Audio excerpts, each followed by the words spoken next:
The Nintendo Switch 2 Direct just happened yesterday, and boy oh boy, we have a lot to talk about because people have had really mixed opinions about not just the Direct, but the stuff that came out about the Switch 2 after the Direct.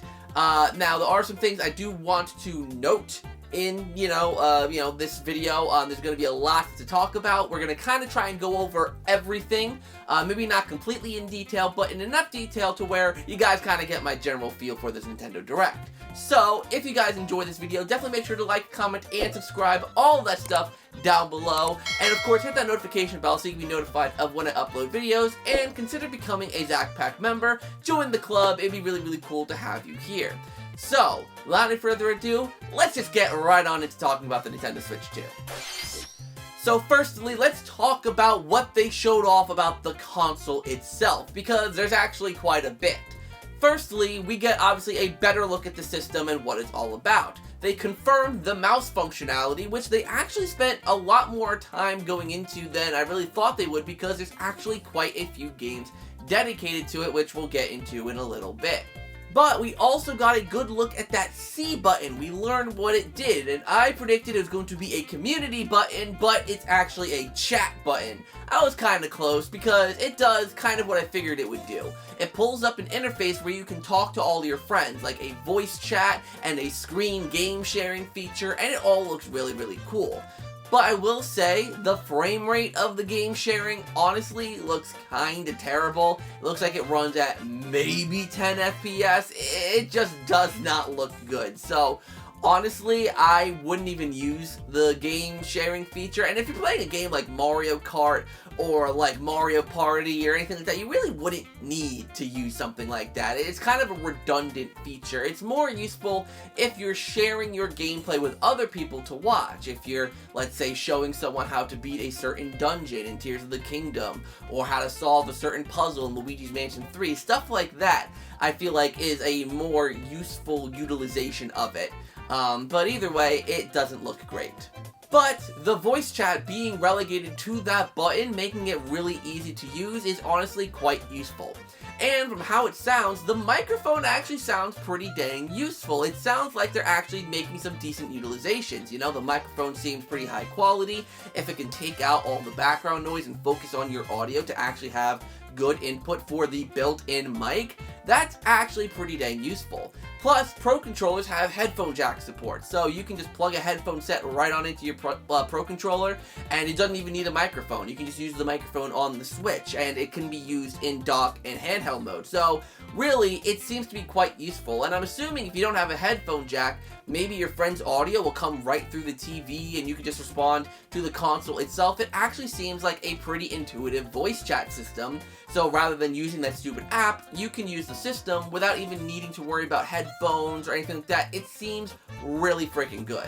They dived into some more specific stuff like how well the thing performs, and honestly, some games having 1080p, 120 frames per second in handheld mode? I'll be honest, I wasn't expecting that. Now, honestly, personally, I'd rather 1080p 60 FPS be like just the common standard, but having some games support 120 FPS, like I believe Metroid Prime 4 is one of them that's going to support 120 frames per second, that's pretty insane. We're going from hardware that was outdated even when the Switch 1 came out, to now being able to play games like Metroid Prime 4 at 120 frames per second, which, for me, it doesn't matter anything to me, but I'm assuming that means that 60 FPS will be buttery smooth and 1080p on the go with really good pixel density, which is way better than the original Switch, which means that we're gonna have a really good screen. Yes, it's not an OLED screen like many people want it, but the pixel density and the quality of the screen is still gonna make the screen look miles better than the original Switch. Plus, with the much shorter bezel compared to the original Switch, it's going to be miles better. Now we have to quickly address the elephants in the room, being the release date and the price. Now, the release date is not much of an elephant in the room because it is coming out in about 2 months, on June 5th of this year. First of all, that's 10 days before my birthday. Nintendo, thanks for this amazing birthday gift. But also, it's really freaking soon, and it's going to be a great way to start off anyone's summer, and I'm really, really excited for it.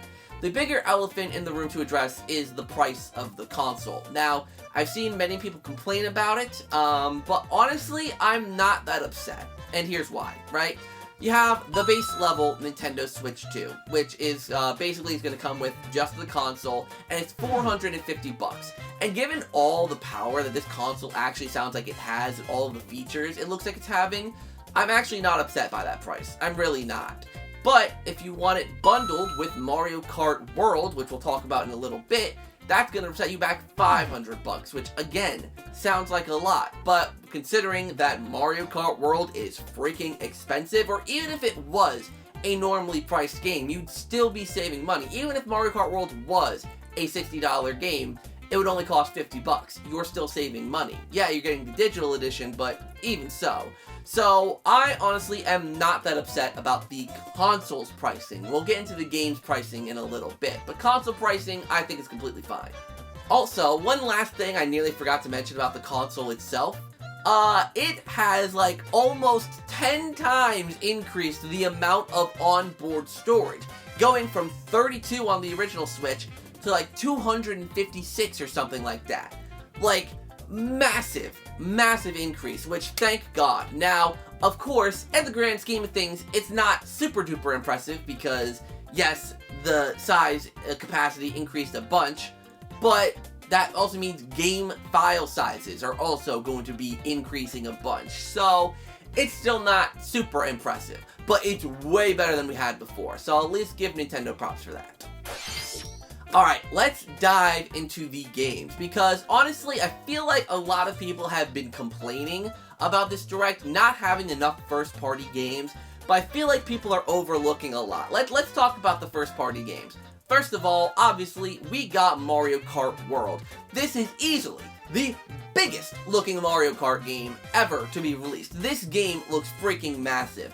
The amount of courses it looks like it's going to tout, the amount of characters. You could play as Pokey. You could play as the Penguin. You could play as Piantas. You could play as freaking Cataquax. You could play as the Skeleton Fish. You could play as Goombas. You could play as so many freaking characters. It's insane. You can play as King Boo wearing a monocle, a top hat, and a cape. Like, come on. That's just freaking iconic. Everything about Mario Kart World looks like it oozes charm. It has so much personality. The style reminds me so much of Super Mario Bros. Wonder, while also having a lot of new elements thrown in, like the newly designed Donkey Kong, which we'll talk about in a little bit. And no Koopalings and no Nintendo characters in sight, which I think is what's giving this game such a strong roster. All these unique characters are being able to be thrown in because of the fact that all the roster isn't filled up by this stuff that I don't think should be there to begin with. Of course, there is the issue of the price. Now, I will say one thing, not in defense of this game, but as a kind of fingers crossed kind of deal. It says on the website, if you look at the pricing, it does say that it is the suggested retail price and actual retail price may differ. So I'm kind of hoping that that ends up being the case of, you know, maybe it won't be $80, but it's most likely going to be $80. I saw some places falsely reporting that it's $90, but I think they got it mixed up. I'm pretty certain it's going to be $80 for the physical version and $70 for the digital version, which, you know, kind of sucks that they're differentiating the prices between the two versions, but, you know, whatever. But I also think that a lot of it also has to do, not to get political, but with the tariffs that the United States has going on right now, but I do believe it is also still more expensive in other regions as well. I saw European pricing is also much higher, so it might not have to do with the tariffs if, you know, worldwide the games are pretty dang expensive. But yeah, really disappointed in the pricing. We'll talk a little bit more about the pricing later, you know, as a whole, but yeah, pretty disappointing to see. Next up, we got freaking Kirby Air Riders. I mean, Kirby Air Ride getting a sequel is freaking insane. I am absolutely mind blown that this game is getting a sequel. And it's directed by Masahiro Sakurai, which means that he's not working on Smash Bros. At the moment. So, you Smash fans, you're gonna have to wait a little bit longer for the next Smash entry, or we might just get another release of Ultimate. I mean, I feel like if we were gonna get a release of Ultimate, that's something they actually might have said in the Direct itself, because we learned a lot about different versions of Nintendo Switch 1 games, which we'll get into in a little bit. But yeah, kind of crazy that there's no Smash game on the horizon. But Kirby Air Ride, obviously we just got a little teaser, but apparently it is coming out this year, so it is something that's a little more on the imminent side. Interesting that they're going to release this the same year as Mario Kart, but maybe this is something they're going to push into later in the year, like, you know, maybe like October, November time. Then, of course, we have Donkey Kong Bonanza. I think this is kind of taking the 3D Mario slot, and honestly, looking at the game, I'm completely fine with that. This game looks so freaking charming. It looks amazing. I love the animation and the expressiveness of Donkey Kong. I love the different worlds that you're going to get to explore. I love that they're doing something different with Donkey Kong, because it's been Donkey Kong Country since the 90s, with a couple oddities here and there. But I'm glad that they're trying something new. I'm glad they're trying something experimental. And it looks really freaking solid. People are upset because it isn't 3D Mario, but these people were probably also complaining a few weeks ago that Donkey Kong wasn't getting a new entry and just got Donkey Kong Country Returns HD. So, I'm just gonna say, the game looks amazing, the game looks great. This one's pricing is weird because this one's $10 cheaper than Mario Kart World, sorry.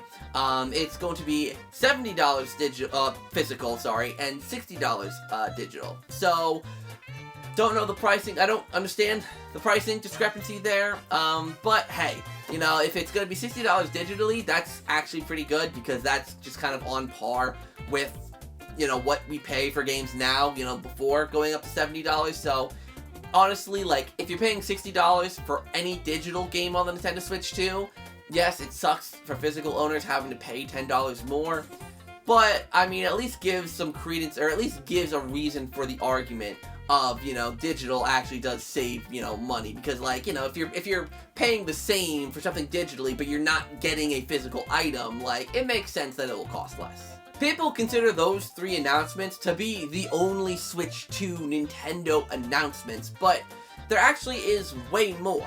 First of all, there's that new IP, I'll be honest, I completely forgot the name. It seems it's really kind of weird. It seems like a wheelchair basketball game.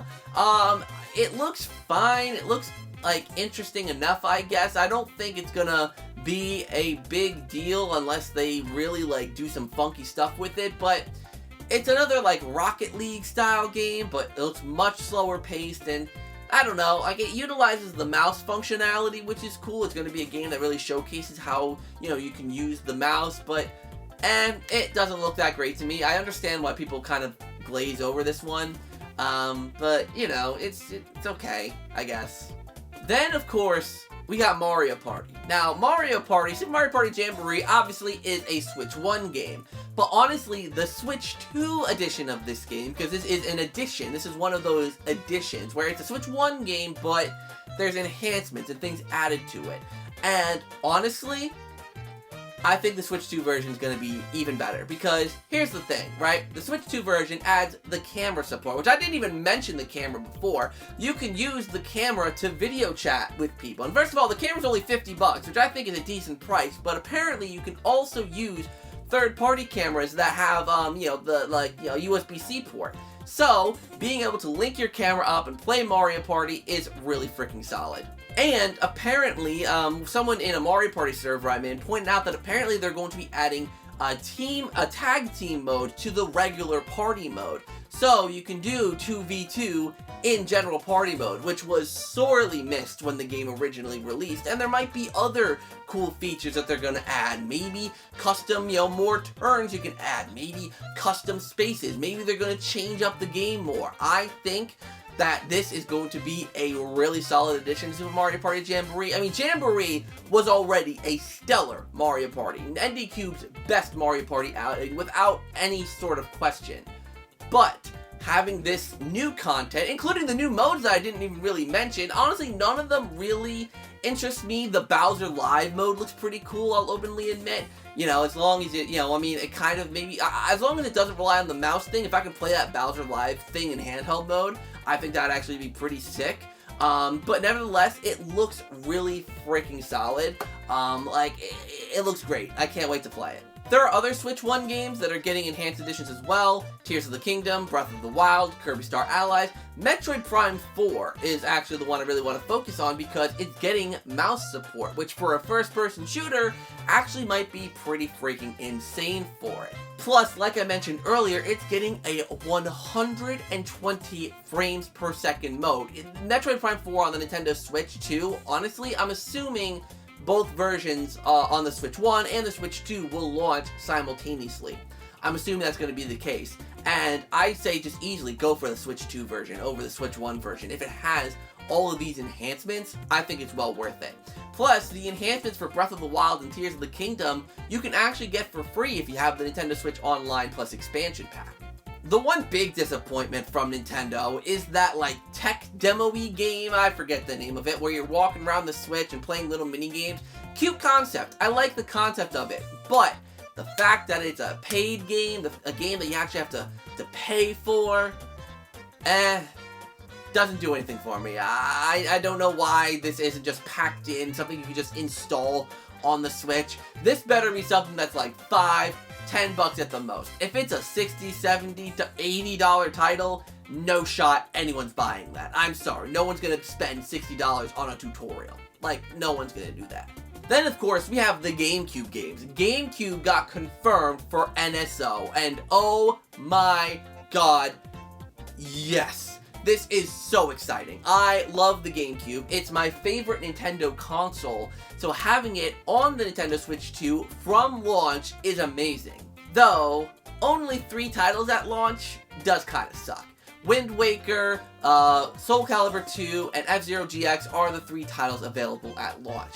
Honestly, there should have been a Mario game in there, whether it's Mario Sunshine or Luigi's Mansion, and there should have been, another multiplayer game, like Smash Brothers or Mario Kart. I think those should have been thrown in. At least 2 more titles, I think, should have been there at launch.